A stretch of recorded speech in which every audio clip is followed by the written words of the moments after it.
से भी पहले बन जाती काम मेरे करने से पहले। खुदा दोस्त तारीफ क्या मैं करूं, खुदा दोस्त तारीफ क्या मैं करूं। ये सब है तेरी खूबियों का असर बेखबर।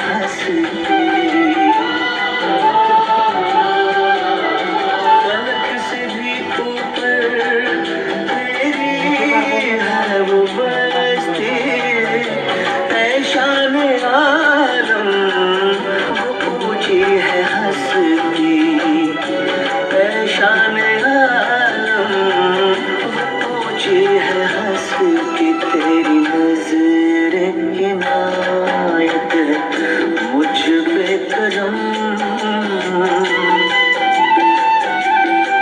तेरी नजर इनायत मुझ पे करम।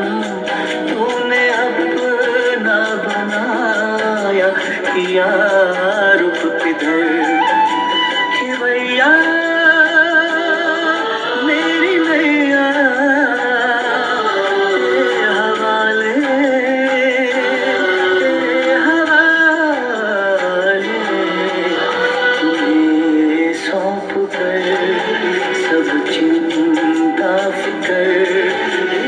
दुनिया से हम हो गए बेखबर, हो गए बेखबर, हो गए बेखबर, हो गए बेखबर। ओम शांति।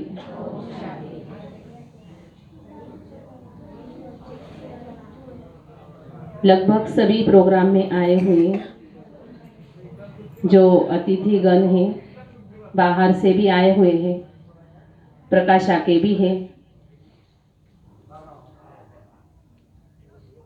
यहाँ पर सभी हम इसलिए उपस्थित हुए हैं और साथ साथ हमारे बड़े दीदी जो है उनका 5 फरवरी का जन्मदिन था। तो जन्मदिन के 5 दिन पहले और 5 दिन बाद भी हम जन्मदिन को मना सकते हैं, मतलब ये ऑप्शन रहता है। तो हमारे दीदी के जो घर है वो बहुत सारे, वैसे तो सारा बेहद का परिवार ही हमारा है, सारे बेहद के घर सेंटर ही दीदी के घर हैं, हमारे घर हैं। तो आज दीदी का जन्मदिन के उपलक्ष्य में भी हमने थोड़ा इसी प्रोग्राम में ऐड किया हुआ है। तो सभी अपना कीमती समय निकाल कर आए ब्रह्मा भोजन के लिए। सबसे पहले आप खुद के लिए ताली बजाएंगे।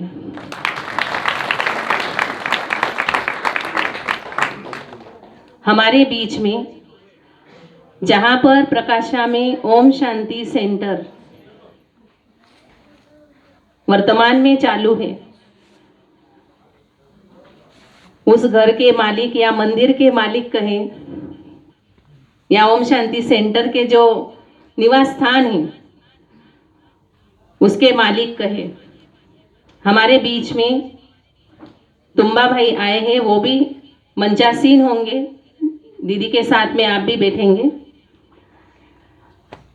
तो तुम्बा भाई का हम उनको सहर्ष निवेदन करते हैं कि आप भी आइए। या उनसे भी मेरा नम्र निवेदन है कि लड्डू भाई जी वो भी मंचासीन होंगे।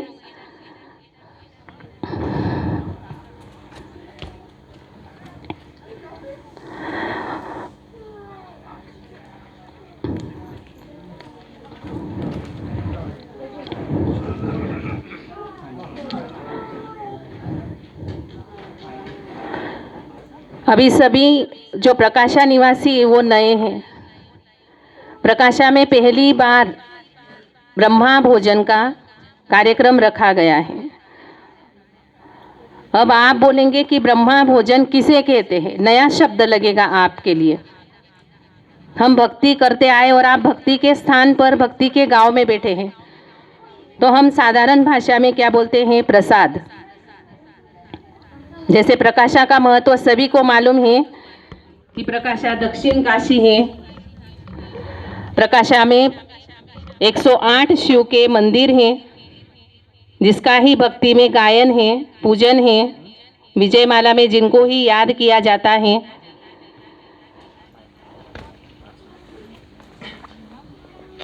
तो हम भक्ति में उसे प्रसाद कहते हैं, पर इसे ओम शांति की ज्ञान की भाषा में इसे ब्रह्मा भोजन कहा जाता है। ब्रह्मा भोजन का जो महत्व है और जो गायन है, वो शास्त्रों में भी उसका गायन है, पर हम कभी कभी विस्मृति हो जाती है, उससे भूल जाते हैं हम कि ब्रह्मा भोजन आखिर क्या होता है, या प्रसाद खाने से क्या होता है, या हमारी मन की भावनाएं कैसे बदलती है। तो हमारे बीच में शहादा से ही आए हुए हमारे बड़े दीदी के साथ जो अंग संग रहते हैं, बड़े दीदी के राइट हैंड शीला दीदी जी, आपको ब्रह्मा भोजन का महत्व और ब्रह्मा भोजन का प्रभाव क्या होता है उसके बारे में आपको परिचय कराएंगे।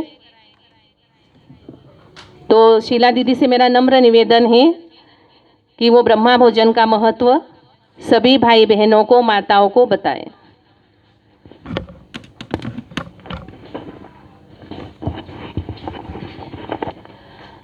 ओम शांति। आप सभी उपस्थित भाई बहनों ने 3 बार बड़े प्यार से ओम शांति महामंत्र उच्चारण करना है। और जब आप ओम शांति महामंत्र उच्चारण करोगे तो ऐसे अनुभव करना है कि जैसे हमारे मन को बहुत शांति का अनुभव हो रहा है। परमात्मा खुद शिव बाबा हमें देख रहा है और इस ओम शांति महामंत्र के थ्रू वो हमारी आत्मा में शिव बाबा की शक्ति की पावर्स भेज रहा है।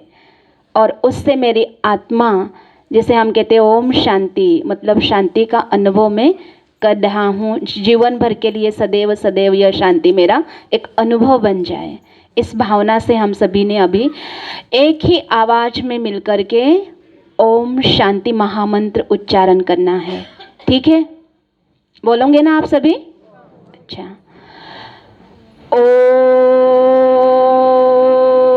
ओम शांति। ओम शांति। ओम शांति।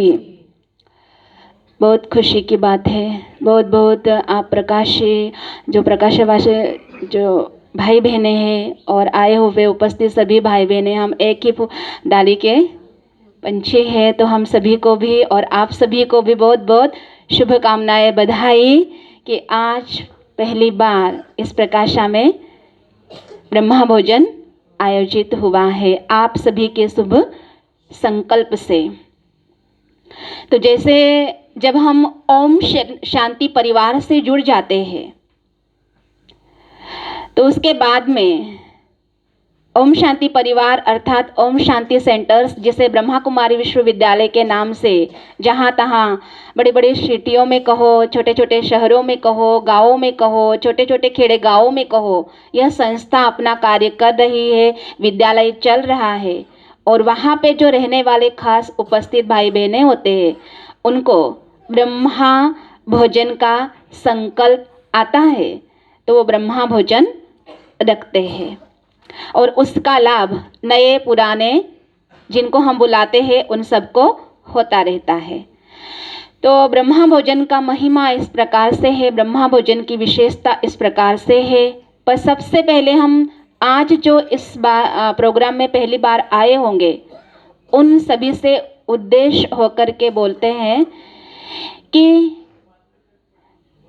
परमात्मा कौन है, ईश्वर कौन है, भगवान कौन है, जिसे हम प्रभु कहते हैं वो कौन है।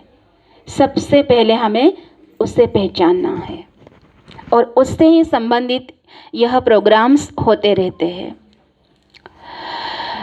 तो जैसे हम कहते आए हैं दुनिया में कि सबका मालिक एक है, ऐसे हम कहते हैं, पर वो कौन है?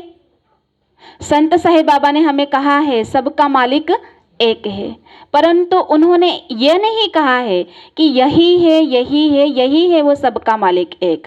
हम किसको समझे?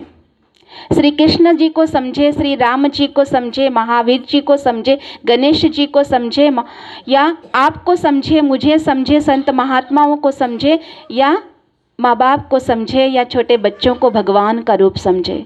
किसको हम समझे? क्योंकि जब तक हम उस ईश्वर शक्ति को नहीं पहचानते तब तक हम उनसे प्राप्त होने वाली जो शक्ति है, मदद है, ज्ञान है, मार्गदर्शन है, इन सारी बातों से हम दूर होते हैं। इसलिए हम उस ईश्वर शक्ति को पहचानना है जिसे हम सबका मालिक एक कहते हैं। वो कौन है? तो उसका नाम है परम पिता परमात्मा शिव बाबा, जिसको हम बड़े प्यार से शिव बाबा कहते हैं।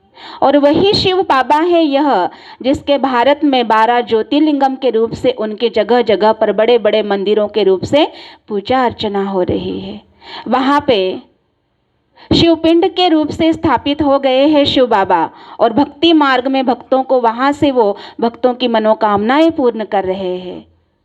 लेकिन वही शिव बाबा इस धरती पर अवतरित हुए हैं, क्योंकि जब जब हमने कहा है और गीता में भी वर्णन है, गीता से ही हम सुनते हैं और कहते आए हैं कि यदा यदा ही धर्मस्य ग्लानि भवति भारता, जब जब इस धरती पर धर्म की अति ग्लानि होगी, दुख अशांति पीड़ा बीमारियां अति के रूप में बढ़ जाएंगी, तब परमात्मा इस धरती पर हम सभी को मदद करने के लिए, मार्गदर्शन देने के लिए, अपनी पहचान बताने के लिए और सच क्या है ये बताने के लिए उस परमात्मा को इस धरती पर आना ही पड़ता है, क्योंकि उसका भी इस धरती पर आना ये बहुत बड़ा पार्ट है। तो इस प्रकार से समय जब पूरा होता है सृष्टि पर, कलयुग का अंत समय चलता है, तब भगवान खुद इस धरती पर आते हैं और आकर के वो अपना परिचय हमें कैसे देते हैं? भगवान को अपना परिचय देने के लिए एक साधारण मानव, जिन्हें हम पिताश्री ब्रह्मा बाबा कहते हैं, उस पिताश्री ब्रह्मा बाबा के शरीर में स्वयं शिव परमात्मा अवतरित होते हैं। पिताश्री ब्रह्मा बाबा की कहानी तो सभी ने किसी ने सुनी होगी, नहीं भी सुनी होंगी। पिताश्री ब्रह्मा बाबा हमारे कौन थे?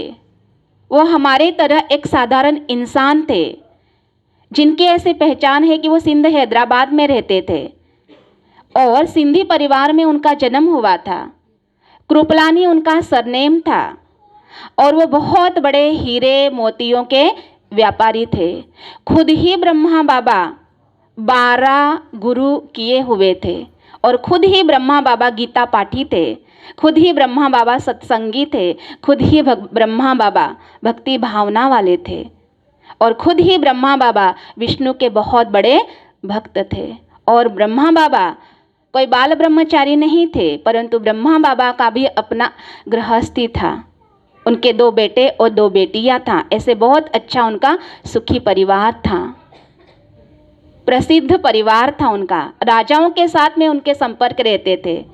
नेपाल और जयपुर के राजाए ब्रह्मा बाबा के यहाँ से, मतलब दादा लेखराज के रूप में जब रहते थे, पास्ट की कहानी उनकी, तब उनके वहाँ से राजा महाराजाए हीरे मोती खरीद करते थे और राजा महाराजाए खुद दादा लेखराज को, माने ब्रह्मा बाबा को अपने पार्टियों में इनवाइट करते थे।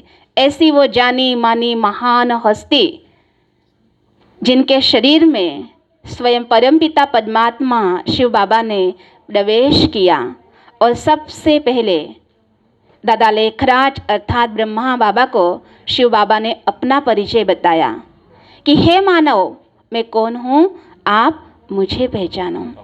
मैं वही परम शक्ति परमात्मा हूँ, मैं वही ईश्वर हूँ, मैं वही भगवान हूँ, मैं वही प्रभु हूँ।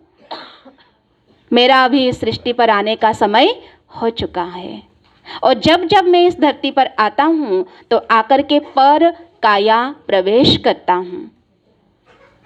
मैं किसी माँ के थ्रू जन्म नहीं लेता हूँ परंतु पर काया प्रवेश करता हूँ। तो इस पूर्ण संसार में मुझे आपके थ्रू यह कार्य करवाना है। क्या यह मेरा संदेश आप जन जन तक पहुंचाओगे? जो भक्त सदियों से मेरी भक्ति पूजा पाठ करते आ रहे, मुझे बुला रहे, हे भगवान, हे ईश्वर, हे प्रभु कह रहे, उनसे मुझे मिलना है और उन्हें भक्ति का फल देना है। पर मैं इस प्रकार से आता हूँ और आपके थ्रू ये कार्य मुझे करना है। तो क्या आप मेरा संदेश इस प्रकार से भक्तों तक पहुँचाओगे? दादा लेखराज कोई साधारण इंसान नहीं थे।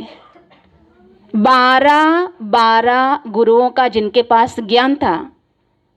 कितने ज्ञानी न व्यक्ति होंगे वह। हम एक ही गुरु करते हैं तो भी हमें कितनी खुशी होती है। कोई हमें और सत्संग में बुलाने आते हैं तो हम कहते हैं हमारा भी गुरु है। ऐसे बोलते हैं ना, हम हमारे गुरु को हम नहीं छोड़ के आ सकते। अभी बस एक गुरु का ज्ञान सुना ना, अभी दूसरा नहीं सुनना, ऐसे हम कहते हैं। हमें बहुत खुशी भी होती है इस बात की। परंतु दादा लेखराज तो 12 गुरुओं के ज्ञान के अनुभवी थे। कहाँ रहता है? और यह शक्ति मुझे डायरेक्ट कह रही है कि मैं ईश्वर हूँ।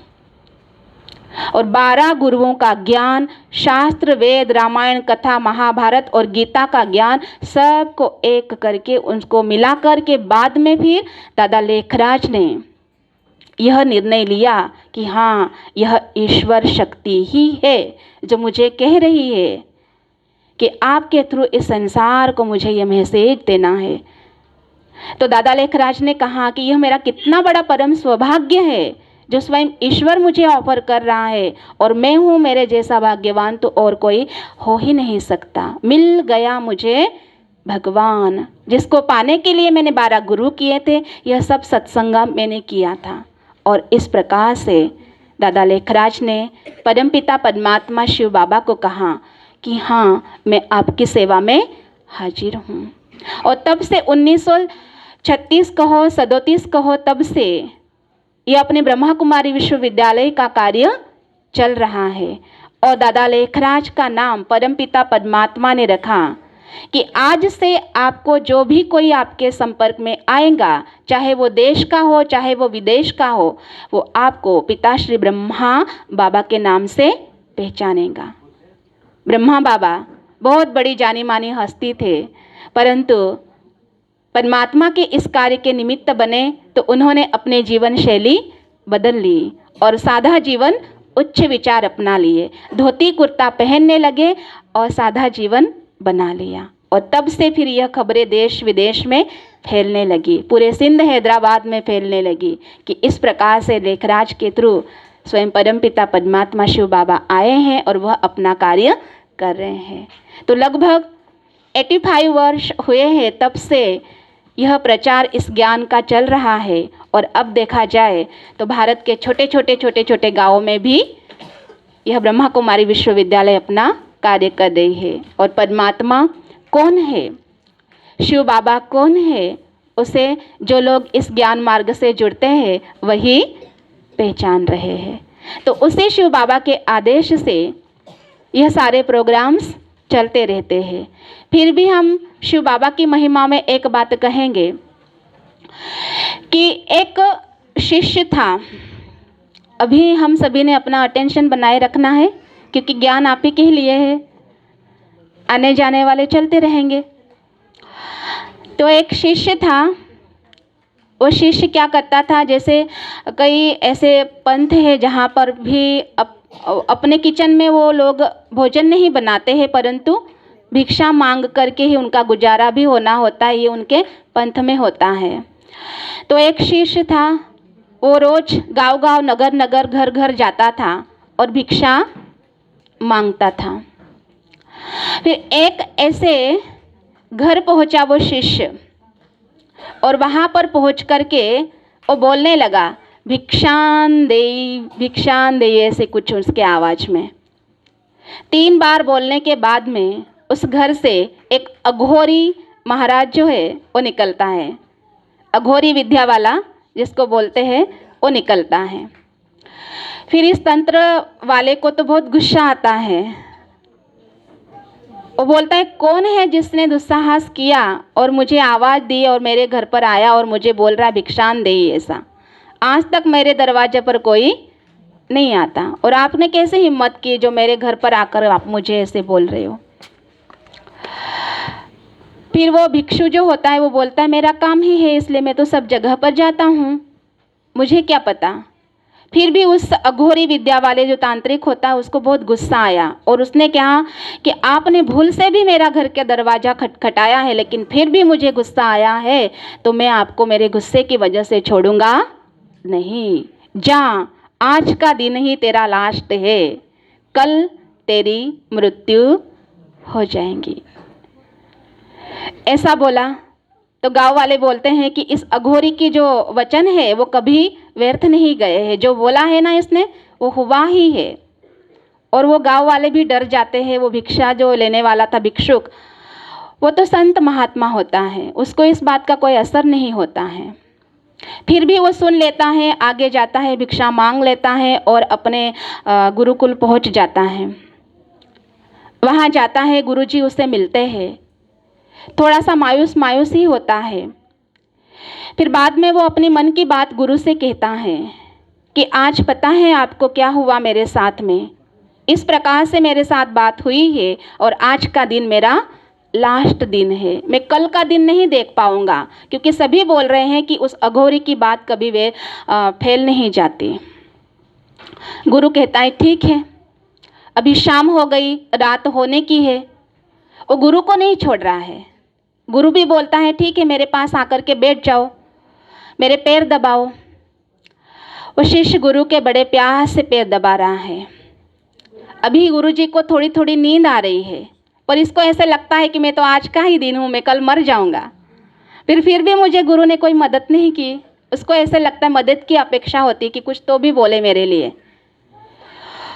तो गुरु को अभी हल्की सी नींद आ रही, पर उतने में गुरु क्या बोल रहा है, उसे कह रहा है कि चाहे कुछ भी हो जाए, परंतु आप रात भर मेरे पैर नहीं छोड़ना, रात भर यही बैठे रहना और मेरे पैर नहीं छोड़ना। तो फिर वो गुरु का शिष्य ही होता है, उसने इस बात को स्वीकार कर लिया और फिर रात भर गुरु के चरणों में बैठा रहा। अब क्या हुआ, सही में उसके पास मौत आने लगी। किस रूप से? 3 बार मौत आई उसके पास में। तो रात के 3 पहर होते हैं, उसमें से पहला पहर जो है उसमें एक बार मौत आई रूप चेंज करके। वो इस प्रकार से थी कि उसे दरवाजे पर धन की देवी महालक्ष्मी दिखती है और वो उसे आवाज देती है और शिष्य को बुलाती है कि आओ बेटा, मैं हूँ धन की महालक्ष्मी, मैं सभी वैभव आपको देने के लिए आई हूँ। और शिष्य गुरु की सेवा में होता है और उसे याद होता है कि मुझे वचन दिया, मुझे कहा है, इसलिए मुझे छोड़ के नहीं जाना। तो वो बोलता है कि नहीं, आप जो भी हो, लेकिन मैं नहीं आ सकता हूँ। फिर भी उसे वो प्रलोभन दिखाती है, कहती है अरे बेटा, आप कैसे नहीं आ रहे हो, मैं तो धन की देवी हूँ, आपको इतना सारा धन दे दूँगी, हर बात से आप माला माल हो जाओगे, आओ। फिर भी वो नहीं जाता। तो इस बात में वो पास हो जाता है पहले पहर में। वो कोई धन की देवी नहीं थी, परंतु मौत थी। अभी दूसरा पहर शुरू हुआ। दूसरे पहर में उसके पास खुद उस शिष्य की माँ का रूप धारण किए हुए एक महिला आती है और जो दरवाज़ा खटखटाती है और उसी के माँ के आवाज़ में उस शिष्य को बुलाती है कि आओ बेटा दरवाज़ा खोलो, मैं आपकी माँ हूँ, मुझे आपसे मिलना है बेटा, मिल लो, क्योंकि मैंने आपके बारे में सुना है कि इस प्रकार से आपको इस श्राप मिला है, तो मुझे मिलना है। ऐसे रूप चेंज करके वो बोल रही है। बेटा कहता है माँ लास्ट में आपके दर्शन हो गए, ये मेरा परम सौभाग्य है, अच्छा हुआ आप आए, मुझसे मिल लिए, पर मैं वहाँ दरवाजे पर नहीं आ सकता हूँ। फिर भी उसने माँ अपने गुरु के चरण नहीं छोड़े। अभी तीसरा पहर था, लास्ट, तो ये मृत्यु देखती है कि 2 से ये माना नहीं, तो अभी मैं खुद ही जाता हूँ। और वो यम का रूप धारण किए हुए खुद वहाँ पे आया और उसे बुला रहा है कि आओ। पर ये शिष्य इतना पक्का होता है कि चाहे कोई भी हो, लेकिन मैं नहीं जा सकता हूँ, मेरे ये गुरु की आज्ञा है। ऐसे करते करते करते इसमें वो पास हो जाता है। अब सवेरा हो गया और वो वहाँ ही गुरु के पास में बैठा हुआ है और उसकी मौत भी टल गई। फिर गुरुजी को नींद खुल गई और गुरुजी उसे देख रहे हैं, अरे वाह, आप तो बोलते थे कि आपको ऐसे ऐसे होने वाला है, आप तो हो हमारे पास में, ये कैसे हुआ? तो वो खुद बोलता है कि गुरुजी ये आपकी वजह से ही हुआ, आपने मुझे कहा था कि मुझे छोड़कर, मेरे चरणों को छोड़कर नहीं जाना, मैंने ऐसे किया तो 3 बार मुझे शायद कुछ आवाज़ मिली। लेकिन ओम शांति।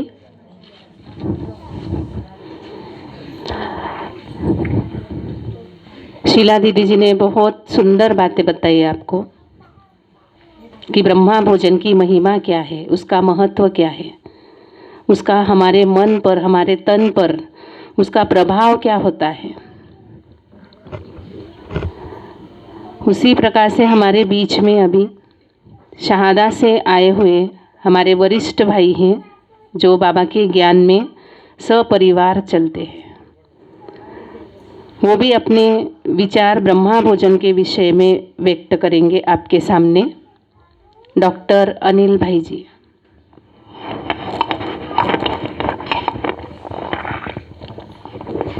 ओम शांति। सभी के चेहरे बता रहे हैं कि भोजन का समय नज़दीक आ रहा है, हो जाएगा वक्त पे।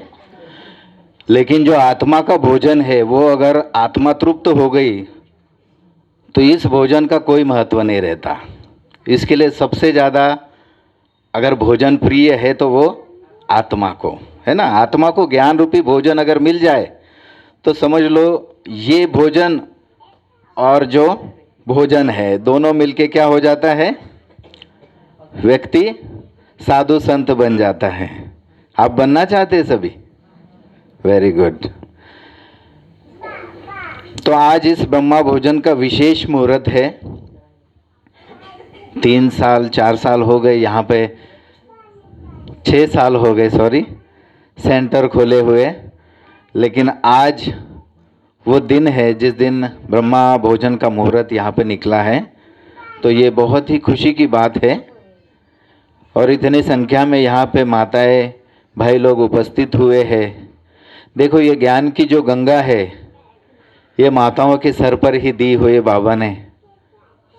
तो माताएं जो होती है उस ज्ञान को प्रसारण करने के, प्रसारित करने के रूप में बहुत अच्छा पार्ट निभा रही है। सभी जानते हैं कि घर की जो मैनेजर होती है वो एक महिला ही होती है। पुरुष तो सिर्फ कमाने का काम करता है, लेकिन घर की जो महिला होती है उसी के हाथ में घर के किचन की पूरी जिम्मेदारी होती है। तो भोजन बनाते समय तन और मन दोनों अगर शुद्ध हो, भगवान की याद में अगर वो भोजन बनाया जाए, फिर उसके बाद वो भोजन अगर भगवान को स्वीकार किया जाए और फिर उसके बाद अगर ग्रहण किया जाए तो वो भोजन में से जितने भी टॉक्सिन्स है वो सभी चले जाते हैं। कहते हैं जैसा अन्न वैसा मन, जैसा पानी वैसी वाणी। तो ये दो चीज़ों का हमारे जीवन में बहुत महत्व है, लेकिन हम उन्हें ही कम महत्व देते हैं। 5 मिनट में किस तरह से भोजन अंदर चला जाए और 5 मिनट में हाथ धो के कैसे बाहर निकला जाए, ये अगर सीखना है तो भाइयों से सीखना चाहिए। बहुत ही स्पीड में भोजन करते हैं, मैं भी उन्हीं में से एक हूँ, इसलिए मैं आपके ही उद्गार बोल रहा हूँ। लेकिन भोजन खाते समय अगर भगवान की याद की जाए, उस परमात्मा का शुक्रिया अदा किया जाए कि ये जो निवाला है ये आपकी बदौलत हमें मिल रहा है, आपकी जो असीम कृपा हम पर हुई है। आज दुनिया में देखो, कोरोना के बाद कितने लोगों को भूख से बेहाल है, कितने लोगों को एक समय का भोजन भी नहीं मिल पा रहा है, और हम कितने भाग्यशाली हैं कि हम दोनों वक्त खाना खा रहे हैं।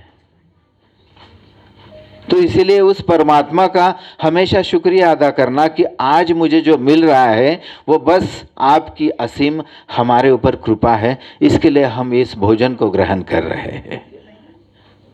दूसरा भाव जो होता है, भोजन खाते वक्त मन में दूसरे संकल्प नहीं चलने चाहिए, केवल उसी भोजन के बारे में संकल्प चलना चाहिए कि भगवान ने मुझे ये मौका दिया है, मैं इसे ग्रहण कर रहा हूँ, इस ब्रह्मा भोजन को, इस भोजन को ग्रहण कर रहा हूँ, ताकि उसके अंदर की जो जहर की मात्रा होती है, आज हम देख रहे हैं यहाँ पे मैक्सिमम लोग किसान हैं, भोजन में ज़्यादा से ज़्यादा पेस्टिसाइड्स, जर्मिसाइड्स सभी चीज़ें यूज़ हो रही है, और जो भूमि है उस भूमि को फर्टिलाइज़र से न जाने कितने बार रौंदा गया है। तो इसीलिए हम एक चीज कर सकते हैं कि जब भी हमारे घर पे बाहर से कोई भी चीज भोजन की मात्रा में, किराना से कोई भी माल आता है, तो उसे जो भी आपकी इष्ट देव है, चाहे बाबा हो चाहे कोई भी भगवान हो, उस इष्ट देव के सामने रखा जाए।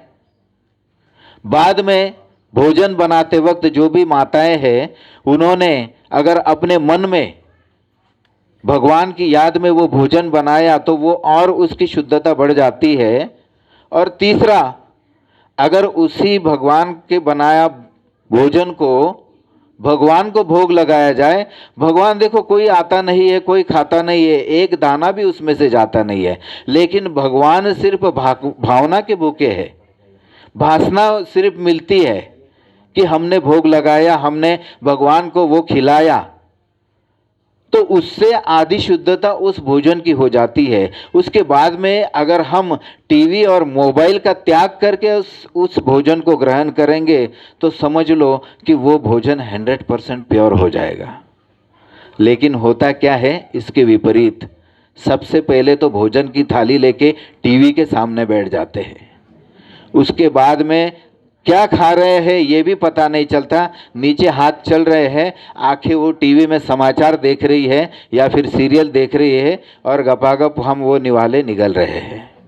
परिणाम ये होता है कि वो भोजन हमें पचता नहीं है, और आज हम कह रहे हैं कि हमें ढेरों बीमारी हुई पड़ी है, डायबिटीज़ हो रहा है, ब्लड प्रेशर हो रहा है, हाइपरटेंशन हो रहा है। उसका एक ही रीज़न है, भोजन को चबा चबा कर नहीं खाना, भोजन को भगवान के याद में नहीं खाना, भोजन को भगवान के याद में नहीं बनाना। इसी के कारण इतनी सारी बीमारियां बढ़ रही है। तो हो सके तो माताएं और भाई जब भी भोजन माताएं बनाएं और भाई लोग जब भी भोजन खाए या जो भी भोजन खाए ग्रहण करें, तो उस वक्त सिर्फ हमारे मन में एक ही संकल्प होना चाहिए कि आज मुझे जो मिल रहा है ये मेरा भाग्य है, ये और किसी के नसीब में नहीं है, ये भगवान का भोजन मेरे नसीब में है। तो वो भोजन अमृत तुल्य बन जाएगा, ना ही आपको कोई बीमारी होगी और ना ही कुछ कठिनाई होगी, क्योंकि 90% जो बीमारी होती है वो पेट की गड़बड़ी से होती है, और पेट की गड़बड़ी का एकमात्र कारण है भोजन को बिना चबाए खाना। तो कहने का भावार्थ ये है कि मैं देख रहा हूँ सबके चेहरे एकदम से खिल उठे हैं, क्योंकि अभी भोजन का समय नज़दीक आ रहा है। तो मैं अपने वाणी को विराम देता हूँ। उसके पहले एक चीज़ मैं कहना चाहता हूँ कि यहाँ पे भगवान का घर 6 साल से आ चुका है। सच्ची गीता पाठशाला, ब्रह्म कुमारीज की गीता पाठशाला 7 दिन का कोर्स है, मुफ्त है। इसमें कोई आपको फीस नहीं देनी है, कुछ नहीं करना है, सिर्फ 1 घंटा आपके जीवन का 7 दिन तक निकालना है, ये कोर्स करना है। पसंद आए तो जारी रखना है, ना पसंद आए तो तथास्तु, लेकिन करना अवश्य है। क्योंकि ज्ञान की गंगा अगर प्रकाशा तक आ गई है, आपके घर के पास में आ गई है, तो उसका लाभ ज़रूर उठाना चाहिए। और लाभ उठाते वक्त एक चीज़ ध्यान में रखनी चाहिए कि अगर आप वो 7 दिन का कोर्स समझ जाए तो आपको ये लगेगा नहीं, मैं बहुत सालों से इस चीज़ से वंचित था, आज मुझे कर सकते हैं। यही बोल के मैं इस पहले बड़े प्रोग्राम के लिए सबको शुभेच्छा देता हूँ और हार्दिक बधाई देता हूँ। ओम शांति, ओम शांति, ओम शांति।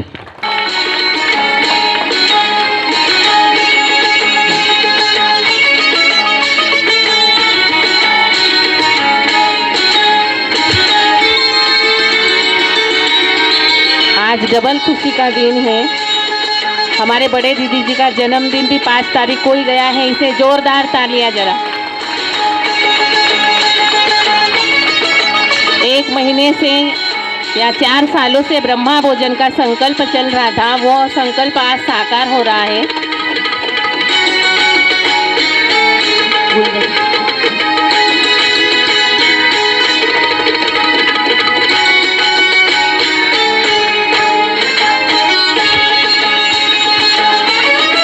आज प्रकाशावासियों के लिए बहुत महत्व का दिन है। साथ साथ यहाँ पर मुझे एक प्रसंग आ चुके हैं, बहनें उनका भी स्वागत करेंगे।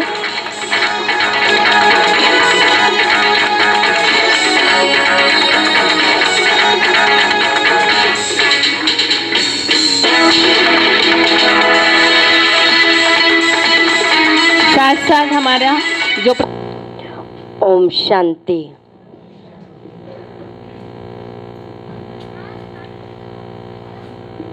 आज हम सभी के लिए और खास प्रकाशा की दैवी फुलवाड़ी के लिए बहुत खुशी का दिन है। एक सुंदर ऐसा स्नेह मिलन रखा है जहाँ तो आज भी यह बहुत दिनों से संकल्प था जो साकार हुआ है। क्योंकि प्रकाशा में लगभग 20-25 साल से ये छोटी मोटी सेवाएं होती रहती थी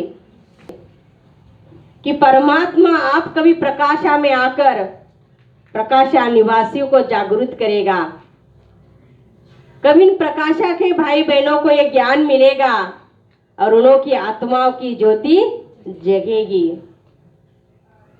और वो दिन भी आ गया और सारे प्रकाशी निवासियों को भी परमात्मा का धीरे धीरे ज्ञान मिल रहा है और उन्हों की आत्माओं की ज्योति भी जग रही है। और जब भी हम प्रकाशा में आते थे तो यही होता था कि हमें मकान कहाँ मिलेगा, कहाँ गीता पाठशाला खोलेंगे। उन्हों को भी एक मधुबन में संकल्प आया, क्यों आप भाड़ा खर्चा कर रहे हो, दीदी मेरा मकान ऐसा ही पड़ा है, वहाँ तुम सेंटर चालू कर दो। तो देखो बाबा ने भी तुम बाबा को जिन्होंने भगवान को अपना घर दिया और जिनके घर में भगवान बैठा है वो भाग्यवान आत्मा ही होती है। तो इसी तरह से हमारे तुम बाबा का भी इतना बड़ा भाग्य उसने अपने जीवन में बना लिया। और सभी तरह प्रकाशा में बाबा की सेवा बढ़ती जा रही है। और हमारी रत्नाबेन ने भी बहुत सेवा की है। उनके पहले भी हमारे शीलाबेन, मोनाबेन, दूसरे बहनें, उन्होंने भी बहुत सेवा की है।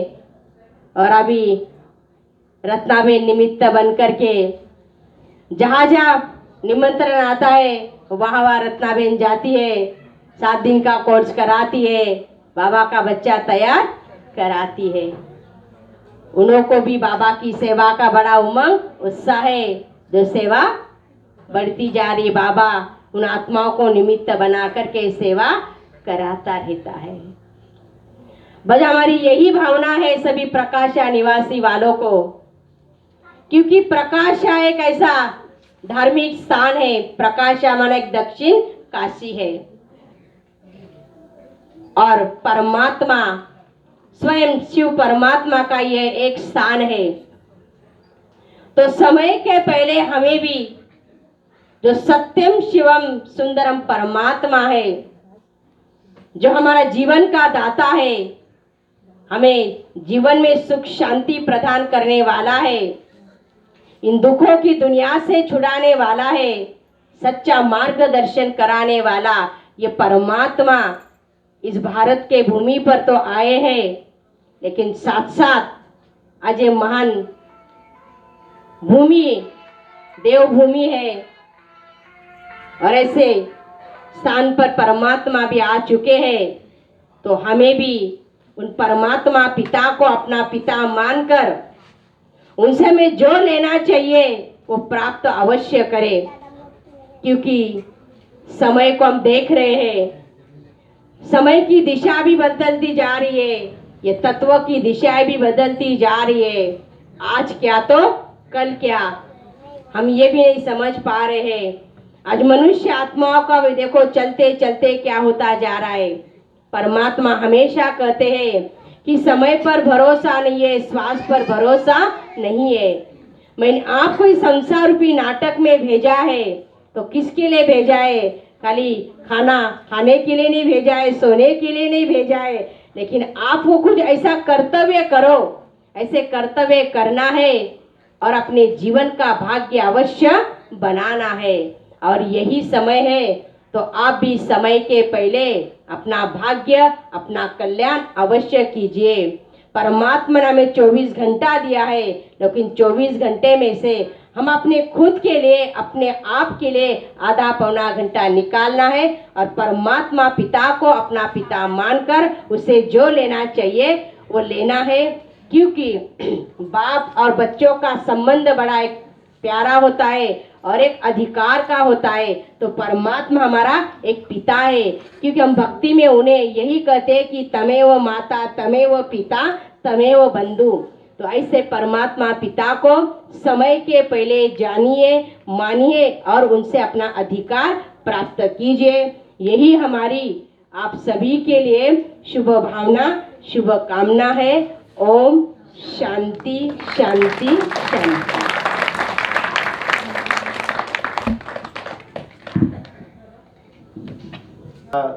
महाराज जी के 12 गुरु थे, 12 गुरु जी ने 12 गुरु करके उन्होंने ये करा। पर जो कई संतों से हमारी बात चलती रहती है, बातों पे निकलती रहती है, तो कई संत ऐसे बताते हैं कि गुरु एक ही हो रहा है, गुरु बदलना ही नहीं हो रहा, भले मर जाए पर वही गुरु हो रहा। तो आप मुझे इससे थोड़ा अच्छा प्रबोधन करें कि अच्छा ये करें। मैं तो ऐसे हमेशा बोलता हूँ कि जो अच्छा मार्ग दिखाता है गुरु होता है। सब जो भी हमारे यहाँ तक बहुत अच्छे संत आते हैं, अच्छे संतों से जो ही संत आएंगे, जो ही संत से बात करेंगे, वही अच्छे जो आपको ज्ञान देंगे वो सब गुरु ही मानना चाहिए। पर लोग कई संतों से बहुत बहस हुई है कई बार, नहीं गुरु एक ही होना, गुरु बाप कहीं भी बदल जाए पर गुरु नहीं बदलने होना। इतना ही मेरा निवेदन है। जरूर इसका जवाब आपको मिल जाएगा कि 12 गुरु क्यों किया और कौन से 12 गुरु है, वो सारा परिचय आपको अवश्य मिल जाएगा आपको। और अभी हमें आशा है हमारे तुम्बा भाई जी भी कुछ अवश्य बोलेंगे।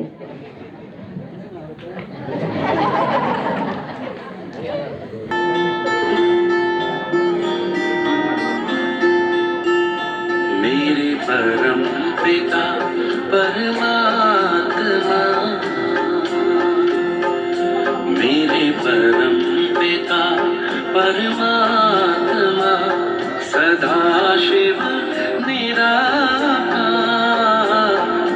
परम पिता परमात्मा, सदा शिव निराकार।